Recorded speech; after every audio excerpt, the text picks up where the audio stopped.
Actually, our producer Tom Wilson came up with it, and it's just because I was always noodling on guitar, and he had to clean up the tape. It was just a really annoying kind of thing. And so he was always yelling at me. Do you like it?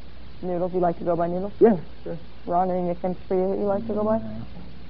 No, you sure? You have sort of an interesting story for getting in the band, working like filling in. Well, kind of, yeah. You didn't like your drummer played like once in the first 10 months. He was too busy, and by default, he's you more into up. being a doctor. Yeah, and he was in a fraternity, and he did a lot of things with his frat, and he wanted us to work the band around his frat, crap, and it just wasn't working. He wanted us to play frat some parties. Yeah, we had a show set up, and he wanted us to go play some garlic festival or something. Too. I don't think that had to do with his frat. It just had to do with him being weird. He was a weird guy. He's a gynecologist. So. That was the drumming for you. Mm-hmm. Yeah. I mean, we loved him. He's a great guy. Wasn't the best drummer in the world, but we were. Yeah. We all. Who's your favorite drummer? I have a lot. Stephen Perkins, probably. The band that's just like Green Day got big, so then you released this album, and I think a lot of people don't realize that you've been doing this for a long time. The success has been kind of overnight, but I mean, yeah, this month. The hard work leading up to it. Yeah, and Steve, and people say that, well, you deserve it. You've been working real hard, but I mean, this has always been what I do for fun. It's never been. I've never viewed it as work, until lately. But yeah, I mean, it's been 10 years that I've been in this band this month. Wow. Yeah. Happy anniversary. Thanks. Yeah. Like when they started out, but when they released Nevermind, one of their dream goals was like, oh, if we could be as big as the Pixies or as big as Sonic Youth. Like, what were your goals when you recorded Smash? We were hoping to get as big as Bad Religion. Right, that's a similar. We thought, no way, man, no way could we ever sell that much. Could we ever do that good? Yeah. Was it totally shocking to you to you guys? I think Smash has sold more than any other independent record of all time. Yeah, that's what they say. That's what they say.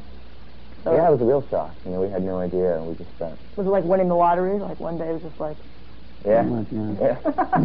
That's cool. Couldn't happen to some nicer guys. We're lucky and we don't deserve it.